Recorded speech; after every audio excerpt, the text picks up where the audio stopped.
बिस्मिल्लाहिर्रहमानिर्रहीम। आप नोट करेंगे, मैं सोचा इसको जूम इन करता हूँ कि नीचे वाली ऑडियो के ऊपर बिस्मिल्लाह पहले से शुरू हो रही, आगे आवाज़ मैच नहीं कर रही, देखें ज़रा बिस्मिल्लाह डबल हो रही है।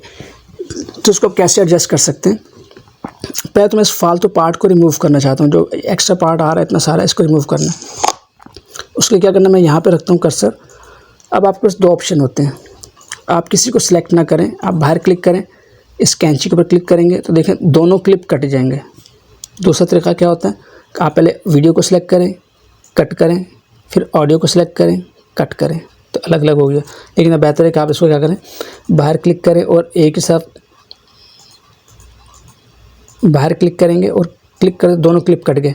शुरू वाले सिलेक्ट करें दोनों और कीबोर्ड से डिलीट दबा दें, तो देखिए ख़त्म हो गई, पहला पार्ट ख़त्म हो गया। अब प्ले करें। बिस्मिल्लाह।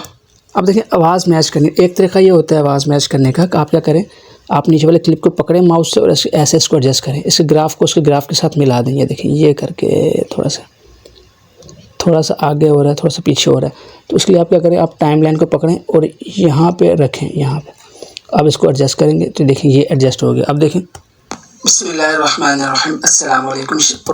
देखिए दोनों आवाज़ें मैच करनी चाहिए, अगर मैच नहीं करेंगी तो वो मसला कर गया। अब मुझे क्या करना है, अब मैं इसके साउंड को नहीं चाहिए मुझे, इसके साउंड को मैं डाउन कर दूंगा। आप यहाँ से एरो से इस लाइन के ऊपर क्लिक करते हैं, इसको डाउन कर सकते हैं। अब नीचे वाली आवाज़ आ रही है और मैं इसको पकड़ के लाइन की अप कर सकता हूँ, इसका वॉल्यूम ऑफिशियल यूट्यूब चैनल ये बढ़ गया। ये काम आप यहाँ से भी कर सकते हैं। जब आप ऑडियो के ऊपर क्लिक करते हैं तो राइट साइड के ऊपर देखें आपके पास वॉल्यूम के बटन आ रहे होते हैं, तो आप इसको यहाँ से ऐसे कम ज़्यादा कर सकते हैं, यहाँ से भी कर सकते हैं और यहाँ से भी पकड़ के इस लाइन के ऊपर करके ऐसे भी कर सकते हैं। अब अपने वीडियो के वॉल्यूम को डाउन कर देना, क्योंकि हमें वीडियो का वॉल्यूम यूज़ ही नहीं करना है अपनी वीडियो के अंदर। जो मैंने अलग से ऑडियो रिकॉर्ड की है ये ज़्यादा अच्छी है, ज़्यादा शार्प है, ज़्यादा क्लियर है, तो मैं इसको यूज़ करूँगा। एक तरीका ये होता है कि आपने मैनुअली इसको एडजस्टमेंट की है।